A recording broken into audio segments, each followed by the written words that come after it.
నమస్తే. Welcome to our channel. నేను Priyanka. YCP వాళ్ళు ఓ రోజు సాక్షి మీడియాలో బోరగడ్డ అనిల్ కుమార్ ఎవరైతే ఉన్నారో ఆయన పార్టీ ఆఫీస్ మీద దాడి జరిగినప్పుడు వైసీపీ సాక్షి మీడియాలో ఒక మాట చెప్పారు. వైసీపీ నేత బోరగడ్డ అనిల్ కుమార్ పార్టీ కార్యాలయంపై దుండగులు దాడి చేశారు అని. కానీ డిసెంబర్ 10న నాగార్జున యాదవ్ అనే వ్యక్తి ఏం చెప్పారు? బోరగడ్డ అనిల్కి వైసీపీ పార్టీకి ఎలాంటి సంబంధము లేదు అన్నారు. కానీ బోరగడ్డ అనిల్ ఒక ఛానల్ కి ఇంటర్వ్యూ ఇస్తున్న టైంలో ఒక కీలకమైన వ్యాఖ్యలు చేశారు. నాకు నా వెనుక ఉన్నది జగన్మోహన్ రెడ్డి గారు. జగన్మోహన్ రెడ్డి గారు లేకపోతే నేను లేను. నాకు పిఎస్ఆర్ ఆంజనేయులు గారికి, జగన్మోహన్ రెడ్డి గారికి ఒకటే లాయర్ టీం ఉంది. మాకు లాయర్ ని పెట్టింది కూడా జగన్మోహన్ రెడ్డి గారు అన్నారు.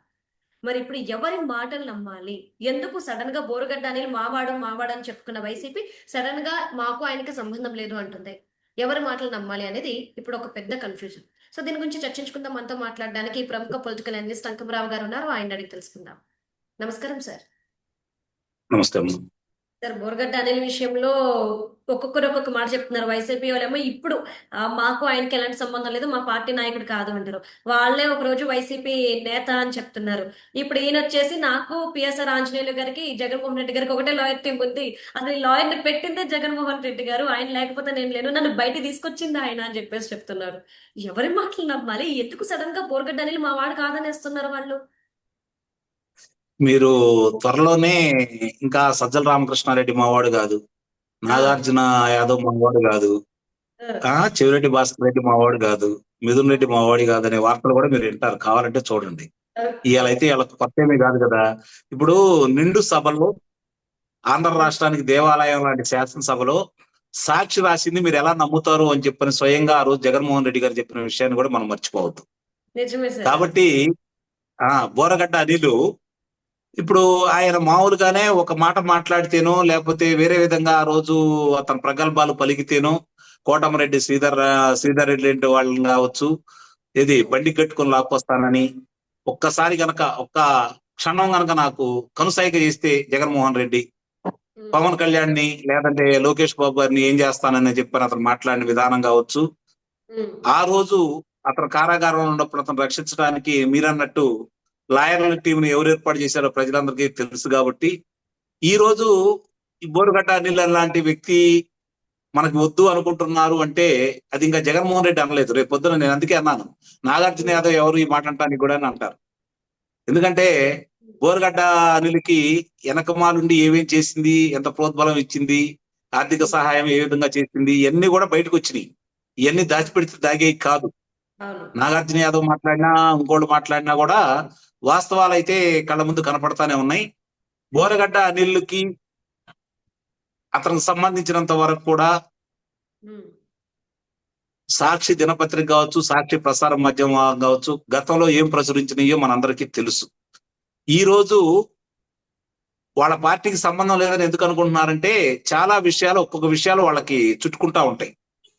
ఇప్పుడు అతను వాళ్ళ రక్షించే క్రమంలో భాగంగా వాళ్ళ గురించి చెప్తున్నాడు కదా, చెవిరెడ్డి భాస్కర్ రెడ్డి అమాయకుడు, మిథున్ రెడ్డి అమాయకుడు, పసిపిల్లవాళ్ళు, లేకపోతే జోగి రమేష్ చాలా మంచివాడు, పిన్నెల్లి సోదరులు చాలా మంచివారు, ఈ రోజు మాచర్లో లొంగిపోయారు, వాళ్ళు చాలా మంచివాళ్ళు. మరి వాళ్ళకి మీద ఎందుకు ఇన్ని అభియోగాలు వస్తున్నాయి? మరి ఆయన పరామర్శించే వ్యక్తులు ఎలాంటి వాళ్ళు? తెనాలిలో చూసుకుంటా ఉంటే గాంజా బ్యాచి హత్యలు చేసిన వాళ్ళు, లేదంటే వినుకొండ వెళ్తే హత్యలు చేసిన వాళ్ళు, హత్య గావించబడిన వాళ్ళు, ఒకే వర్గం వాళ్ళు అయ్యుండి, గతంలో అతని దగ్గర పనిచేసిన వాళ్ళు అయ్యుండి, వాళ్ళ పార్టీ పనిచేసిన వాళ్ళు అయ్యుండి వాళ్ళు కావచ్చు. మరి నెల్లూరులో ఉన్నటువంటి పిన్నెల్లి జైల్లో ఉంటే ఈవీఎంలు పగలగొడితే పాపం రిగ్గింగ్ జరుగుతుంటే పగలగొట్టాడంట. అంటే ఇట్లాంటి విషయాల్లో చెప్పడం మాత్రం వాళ్ళకే సాధ్యం. ఎందుకంటే అదే తెలుగుదేశం పార్టీ వాళ్ళు ఏదన్నా చేశారనుకోండి, చేబ్రోలు కిరణ్ చూసాం, 24 గంటల గడవపోతలకి అతను అదుపులో తీసుకున్నారు. మరి చిత్తూరు శాసనసభ్యుడిని పార్టీ నుంచి సస్పెండ్ చేశారు. ఇలాంటివన్నీ కూడా కళ్ళ ముందు కనపడతానే ఉన్నాయి. ఏదన్నా ఉంటే మాకు ఇప్పుడు మొన్న జరిగిన చిన్న విజయవాడ లోక్సభ పరిధిలో జరిగినటువంటి వివాదాలకు సంబంధించి శాసనసభ్యుడికి, లోక్సభ సభ్యుడికి ఒక వాళ్ళ మీద విచారణ వేశారు, వాళ్ళ గురించి వివరణ కూడా కోరారు. ఇవన్నీ కూడా తెలుగుదేశం పార్టీలోనే సాధ్యం అవుతుంది. వైఎస్ఆర్సీపీ పార్టీలో ఇవన్నీ మీరు ఊహించుకోవద్దు. కాకపోతే ఇక్కడ విచిత్రం ఏంటంటే సహజంగానే ఇలాంటి వాళ్ళకి ప్రోత్సాహం ఇస్తూ ఇలాంటి వాళ్ళని భుజం తడుతూ నేనుండాలని చెప్పే జగన్మోహన్ రెడ్డి వాళ్ళ పార్టీకి పిరికితనం మొదలైందని చెప్పి దీన్ని బట్టి మనం భావించాలి. ఓకే. బోరగడ్డ అనిల్ లాంటి వ్యక్తిని వాళ్ళు ఉపయోగించుకున్న తీరుతెన్నులు అందరికీ తెలిసిన తర్వాత ఈ రోజు అతను మా వాడు కాదు, మా పార్టీకి సంబంధం లేదు అని అంటున్నారంటే వాళ్ళలో ఒక రకమైనటువంటి వణుకు ప్రారంభమైందని చెప్పే విషయాన్ని మీరు మర్చిపోవద్దు. ఓకే. భయం మొదలైంది. అంటే భయం వాళ్ళకు కూడా పరిచయం అవుతా ఉంది. పైకి ప్రగల్భాలు పలుకుతున్నా కూడా, ఎందుకంటే అతను చేసిన నిర్వాహకం అంతా కూడా ఈ రోజు సాక్ష్యాధారాలతో సహా న్యాయస్థానం ముందు పొందుపరిచారు. ఒక్కొక్క అంశాలన్నీ బయటికి తీసుకుంటూ వస్తున్నారు. కాబట్టి అలాంటి వ్యక్తి మా పార్టీ అని చెప్పుకోవడానికి వాళ్ళు ఇప్పుడు భయపడుతున్నారు అంటే మిగిలిన వాళ్ళని ప్రోత్సహిస్తూ, నాకు తెలిసి అనిల్ కుమార్ ని మనం చూసాం గతంలో, ఇది నెల్లూరు సంబంధించిన అనిల్ కుమార్ యాదవ్ కూడా అక్కడ ఉన్న విభేదాలతోటి మాట్లాడి ఈ రోజు సైలెంట్ అయిపోయాడు. అతను కూడా మధ్యలో ఏదో 1-2 సందర్భాల్లో మాట్లాడి కూడా.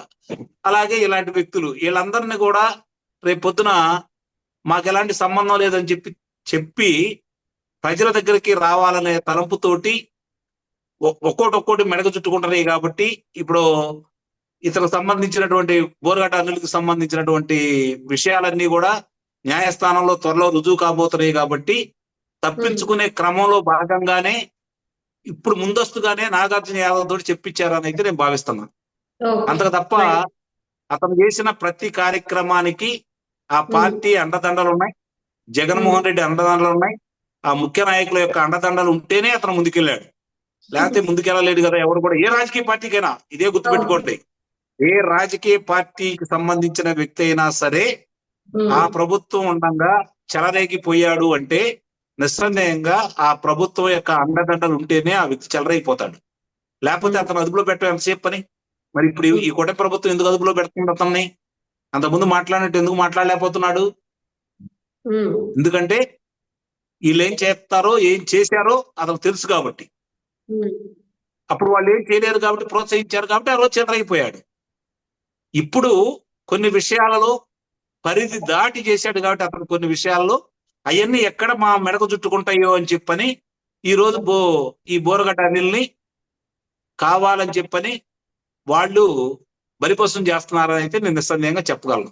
దీన్ని బట్టి రాష్ట్ర ప్రజలు కూడా అర్థం చేసుకోవాల్సింది ఏంటంటే, వాళ్ళ అవసరం తీరిన తర్వాత వాళ్ళకి ఇబ్బంది అవుతా ఉంటే ఎంతటి వాడినైనా ఎలానే బలిపశం చేస్తారు. ఆ పార్టీ యొక్క సిద్ధాంతం ఇది. దీన్ని గమనించుకోండి. ముఖ్యంగా ఎవరైతే ఇంకా వేలం వెర్రిగా ఇంకా అదే మాయలో ఉండి ఇంకా అతను భ్రమలో ఉండి ప్రవర్తిస్తా ఉన్నారో వాళ్ళందరూ ఒకసారి కన్నులు తెరుచుకోండి. ఈ రోజు ఆంధ్ర రాష్ట్ర ప్రజలు 164 స్థానాలు ఈ కూటమికి ఇచ్చి వైఎస్ఆర్సీపీ పార్టీ రాజకీయంగా ఇక మనుగడ సాగించకూడదని తీర్మానం చేసుకున్నారు అంటే ఆ పార్టీ మీద ప్రజలకు ఎలాంటి అభిప్రాయం ఉందో మీరు కూడా ఒకసారి గుర్తు చేసుకోండి. దీన్ని బట్టి ఆ రాజకీయ పార్టీ భవిష్యత్తు లేదని అందరికీ తెలుసు, వాళ్ళకు కూడా తెలుసు. కాకపోతే వాళ్ళు గనక పిరిగితారంగా బారితే ఈ కేసులన్నీ మీద పడతాయి. కాబట్టి ఇంకా ప్రజాదరణ ఉందనే విషయంలో ఇంకా డబ్బులు ఖర్చు పెట్టుకొని జనాన్ని పిలిపించుకొని వాళ్ళు బల ప్రదర్శన చేస్తా ఉన్నారు. అదంతా వాపే తప్ప బలమైతే కాదు. దాన్ని చూసి మీరు భ్రమలు పడొద్దు. మళ్ళీ జగన్మోహన్ రెడ్డి వస్తాడనే ఆశలు మీరు పెట్టుకోవద్దు. అతను వచ్చి మిమ్మల్ని రక్షిస్తాడని మీరు కోరుకోవద్దు. అతను చూసి పెట్టలేకపోయినటువంటి ఈ కుర్రవాడి పరిస్థితి ఏమైందో, వర్రా రవీందర్ రెడ్డి పరిస్థితి ఏమైందో ఒకసారి మీరు గుర్తు చేసుకోండి.